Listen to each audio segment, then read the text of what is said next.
Well, boys and girls, welcome to this week's edition of The Fight Guys. I'm Erik Apple, and I'm coming to you from French Polynesia. That's right, Tahiti. I'm sitting here at Teahupo'o, otherwise known as Chopu in the English-speaking countries. This is the location of the Paris 2024 Olympics surfing event. The most dangerous and the most incredible wave in the world is mere feet from where I'm sitting, and I'll be here for the next 2 weeks doing the show. And hopefully I survive the waves and I'm able to come back and do this again next week. First thing we want to talk about is the recap of UFC 316. We're only talking about the main card. Let's go through it real quick. Kevin Holland was the favorite to beat Vincent Luque, and he won by Darce choke. Kevin Holland's got those big, long arms. He's really able to wrap up the neck. Really, really special. I think at 170 pounds, Kevin Holland's going to be pretty scary at this weight class. I think if he stays there and doesn't try to go up to 185 anymore, he can make a real impact, and it's going to be exciting. The second card on the main event was Mario Bautista and Patchy Mix. Remember, we talked about it last week at Gilbert. Patchy Mix is coming into his first fight here in the UFC. I believe he was a minus 135, a slight favorite, but he lost by unanimous decision. Now, Bautista looked really, really good. And I want to mention that Patchy Mix took this fight on 3 weeks' notice, went to a decision with a really good fighter. I think with a full camp, he's going to come back and get a solid win for sure. Moving on, we have Joe Pyfer taking on Kelvin Gastelum. Remember, Kelvin was the Ultimate Fighter winner. He's fought at 170, 185. He's had his problems with weight. He's had a lot of really big fights and won a lot of really big fights. And he was, this close to winning the belt from Israel Adesanya quite a ways back in a very, very close fight as well. Now, Pyfer landed some giant shots, almost put Kelvin away in the first round. Wasn't able to do it. Kelvin slowly but surely came back, but still lost the decision to Joe Pyfer. He got that big win. Let's talk about the two title fights now. Kayla Harrison taking on Juliana Pena. 5-round fight, 135 pounds. We talked about it. Kayla Harrison was the favorite, pretty big favorite as well. And she's a two-time Olympic gold medalist in judo. She's a Pan Am's champion, a world's champion. She is as good as it gets in the world of judo. And she is, I don't know if you noticed, a massive, massive bantamweight. She had to cut so much weight. She is just so strong looking. And she did what she does best. She got in the clinch. She pressed her Juliana up to the fence. She got her down. And she eventually got a huge, huge kimura. She really ranked on that arm. And Juliana had no chance to fight it. She had to tap her. She was going to get her arm ripped off. One thing I want to mention that I love is that Kayla Harrison did a proper call out. I hate when these fighters have a chance to call out their next opponent, build up a big championship fight, and they say, oh, I'll fight whoever. Whoever's next is fine. It is so dumb, guys. If you have a chance to call someone out, you do it. And she did. She called out the women's champ, Amanda Nunes, who was champion at 135 and 145 pounds. She called her out. She said, look, I have the belt. You have the legacy. Let's put them on the table and see who wins. Great call out. Perfect shot there for the UFC. They got to be happy with that promotion. Now let's finish this off with the main event. It's the rematch. Merab versus Sugar Sean O'Malley. Not really much of a surprise, was it, guys? Merab took him down multiple times, over and over in the first couple rounds. Now, did Sugar Sean have a better wrestling defense? He did. But here's the thing. Merab has wrestled his entire life. Sean can wrestle like crazy for 6 months, a year, 18 months. But you're not going to catch up to someone who's been doing it their entire life. And sure enough, Merab took him down over and over. Sean got discouraged. And eventually, Merab got that front headlock, guillotine-type choke. And now Merab is in the conversation to be the greatest of all time at 135 pounds. And who knows who's he's going to fight next. He's already beat the who's who at 135. I don't see anyone at the moment really being a threat for him. Talking about some other news in MMA, Dana White announced after the fight on Saturday night that Jon Jones has agreed to fight Tom Aspinall.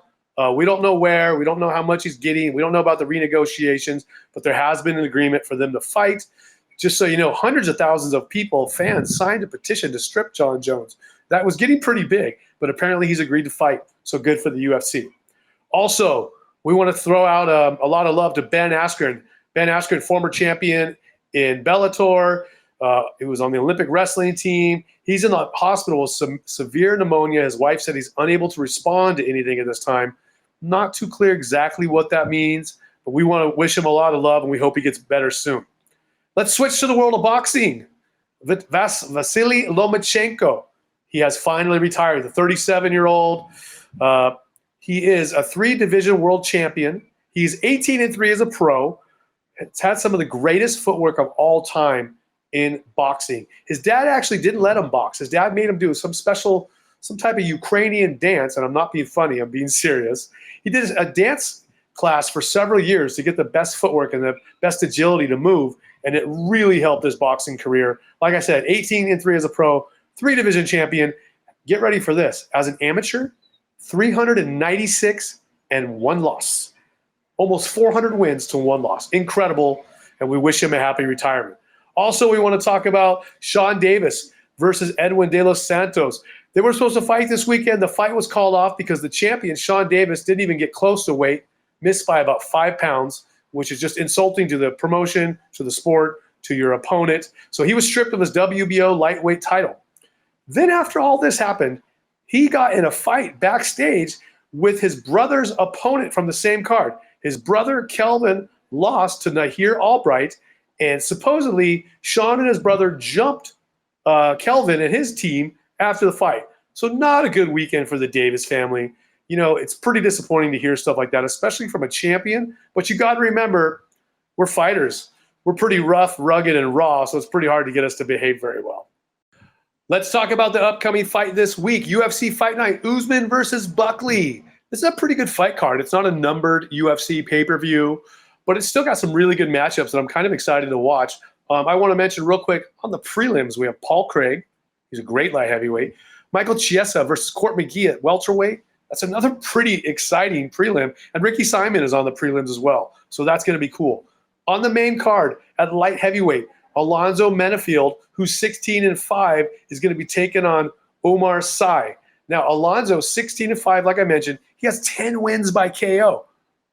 Pretty badass sounding, this guy. But he's a plus 400 underdog.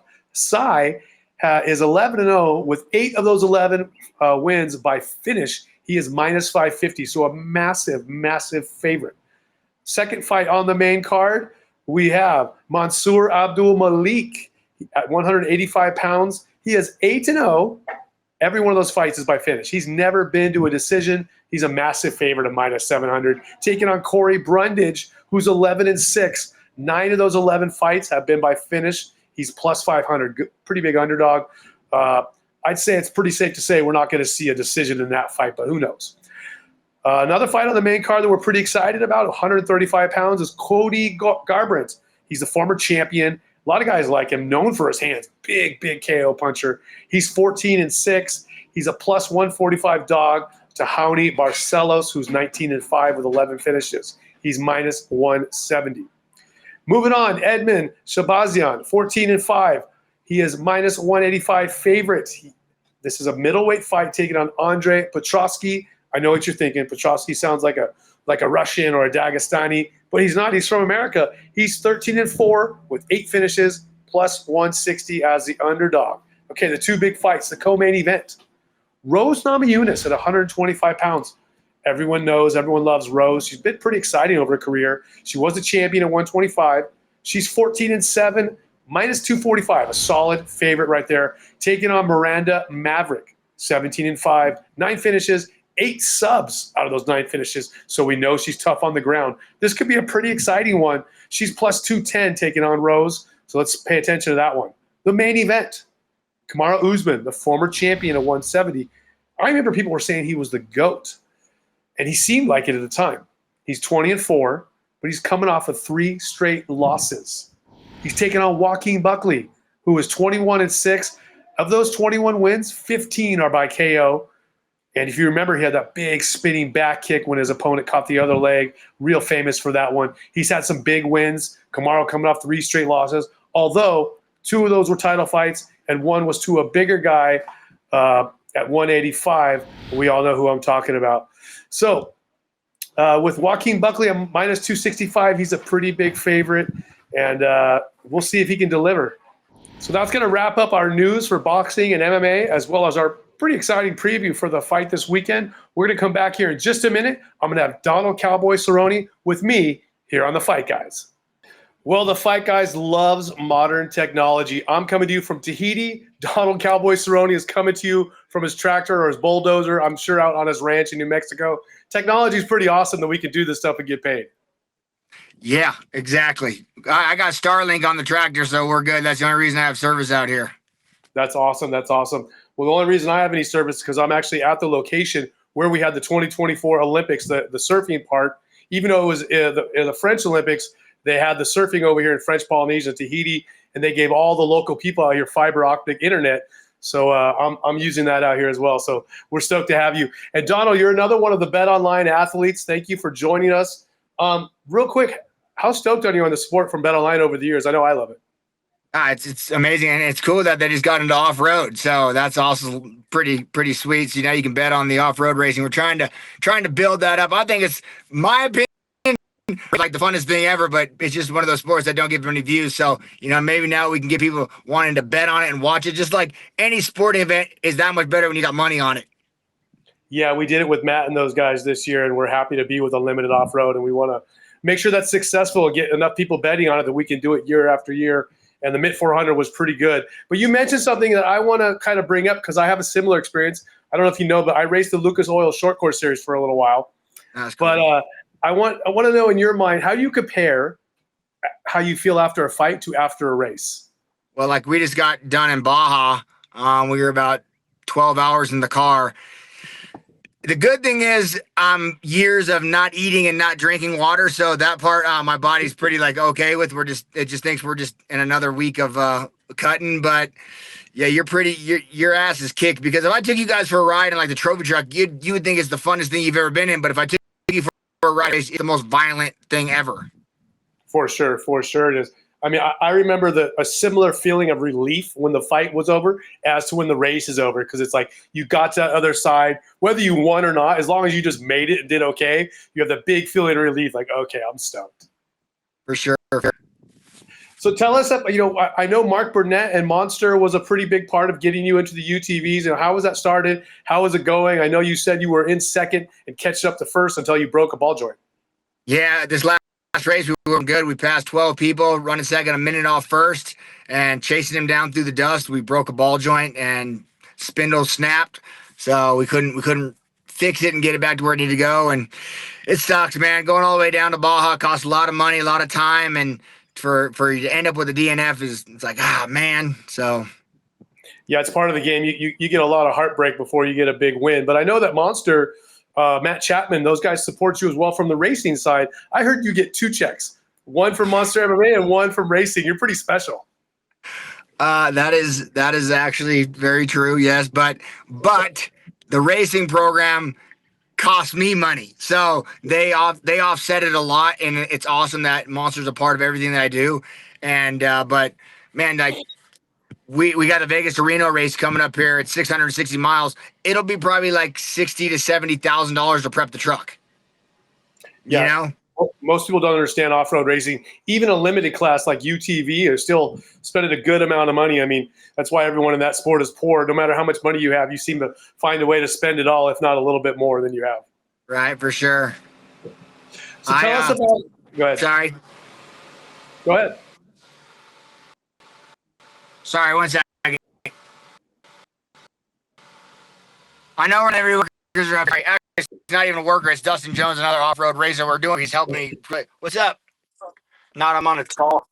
Yeah, I was saying that was Dustin Jones, he's a monster athlete, another off-road guy. He's dragging the arena right now. We have a veterans camp, Wounded Warriors. I have 12 Wounded Warriors coming out here, and basically we do a bunch of competitions and games. We have jiu-jitsu tomorrow, and then a bunch of shooting, 6 hours out here, bought a bunch of machine guns, and then Dustin, about 4 other racers. We take the guys. I have 4 racetracks out here, and we just give them thrill rides, man. Give them a once-in-a-lifetime opportunity to go rip and roar. So you have a bunch of test tracks right there for you to go out and test? Yeah. I have probably 20 miles of track in my backyard.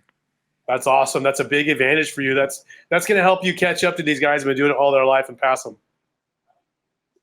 Trying. So you mentioned jiu-jitsu. It doesn't sound like your head's really into combat sports lately. Have you been training much? Are you thinking about doing anything in the future? I know a lot of people bug you about it. the further and further I get away and do more and more, it kind of fades and fades, you know. But yeah, I still hit pads. I don't know. I don't know what's going on down the road. You know, I'm back in the testing pool just in case I decide it'd be the year if I did come back. I have 4 kids now, you know. So, like, for instance, at the race, could we have fixed the spindle and put a new ball joint in? Yes. Was it worth it to me to get in there on a broken part that could potentially get in a fatal accident? It wasn't enough for me. So, you know, for me, it's like, no, I'll go home. I got a wife and kids to get home to. I'm not crazy and pushing anymore. And I'm on the road all the time. But like you said, when it comes down to lockdown or fight, that'd be 12 weeks that I'd have to just exclude myself from everything and hunker down. But I don't know. Who knows? We'll see. Because we can't do this sport half-assed, can we? If you do it halfway or 3/4, you get the shit kicked out of you. Correct. You're not 100% in.